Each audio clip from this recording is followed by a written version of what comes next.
Thank you, everyone. The time for final preparation has now passed. We'll begin by hearing the opening statements for the in-favor position. Just a reminder, visual cues include yellow card for 30 seconds and red card for speaking time being up. But of course, speakers can comfortably conclude their last sentence. And thus, without further ado, Auckland University of Technology, you have the floor. Thank you. Honorable judges, in space, mistakes do not disappear. They remain. They multiply, they collide, and eventually they make access impossible for everyone. This debate turns on a single question. Do states meet their legal obligations by reacting to harm or by preventing it? We say they must prevent it. Our case proceeds in 3 steps. First, international law already requires states to prevent harmful space activity. Second, debris mitigation before launch is the only way to meet that obligation. And third, without it, space becomes unsafe, unstable, and ultimately unusable. We begin with the law. Under Article 9 of the Outer Space Treaty, states must conduct space activities with due regard and avoid harmful interference. This is interference their obligation is designed to prevent. Fragments traveling at orbital speed, capable of destroying satellites and triggering cascading collisions. This reflects a broader principle of international law. In the Corfu Channel case, the International Court of Justice made clear that states must not allow activities under their control to cause harm to others.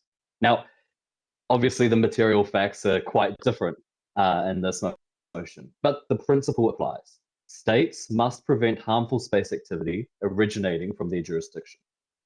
So, if a state authorizes a launch, knowing it creates avoidable debris risk, it permits the very harm the law requires it to prevent.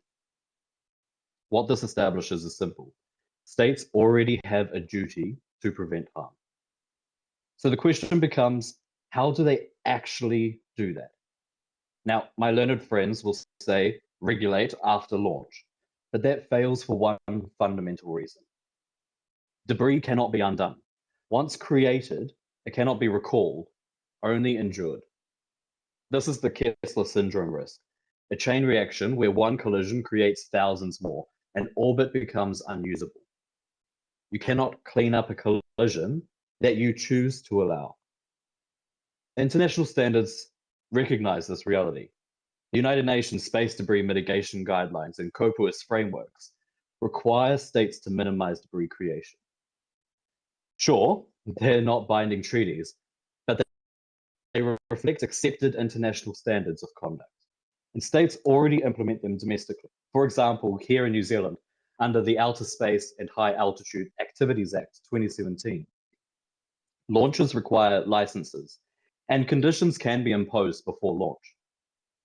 You cannot comply with a duty to prevent harm by allowing the risk to occur first. So what follows is unavoidable. Pre-launch mitigation is the only real form of prevention. And if it is not required, then what happens?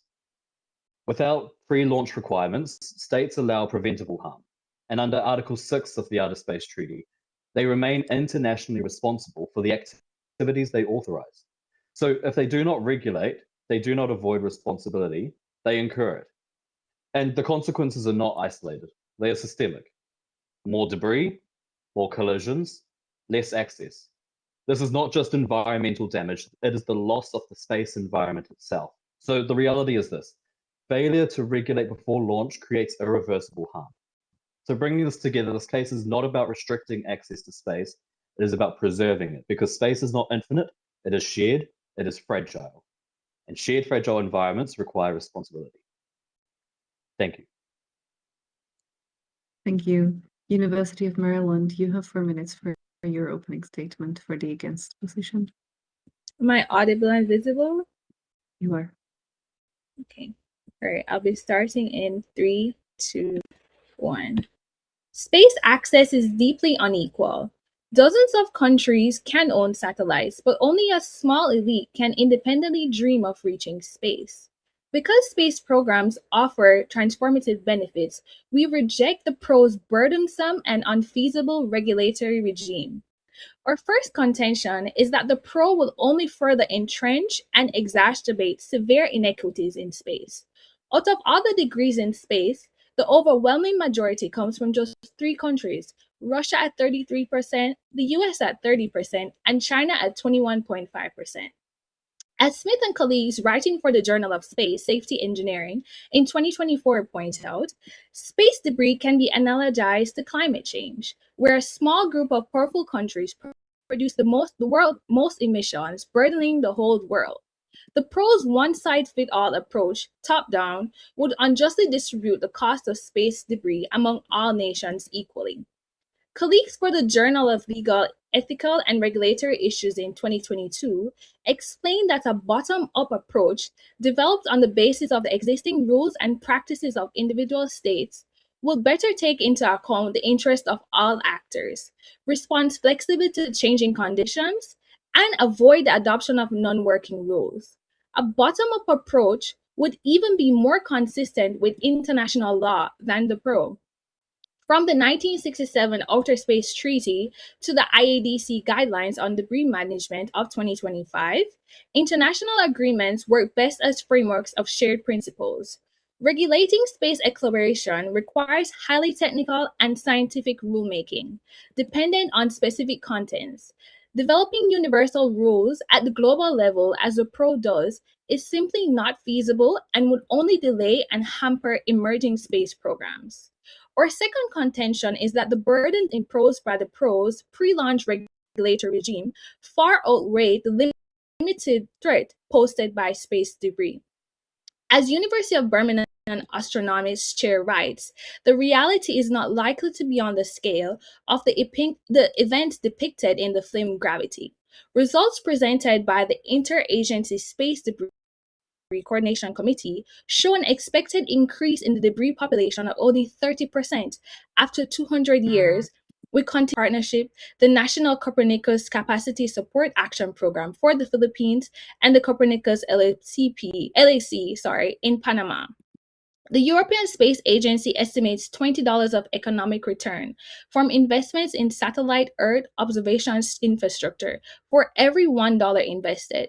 Space exploration offers transformative value to nations across the world. We ought to encourage this development, not stifle it.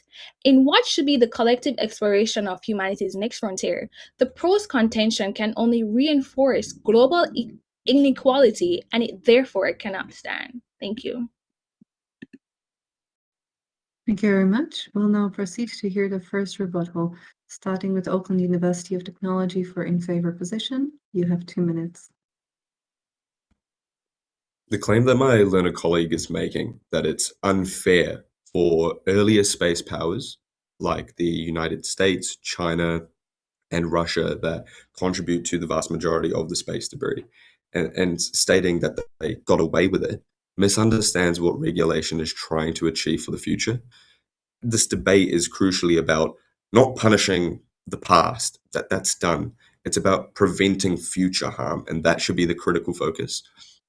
Yes, again, there were historical fewer constraints that contributed to today's debris environment, but that notion actually strengthens our case. We now have more knowledge, more reliance on satellites, and far more congestion in orbit. Continuing to allow unrestricted behavior simply just repeats mistakes of the past on a much larger scale. So you don't fix historical harm by extending it onto future actors. You fix it by changing the standard moving forward. Just a second point, this isn't unique to space.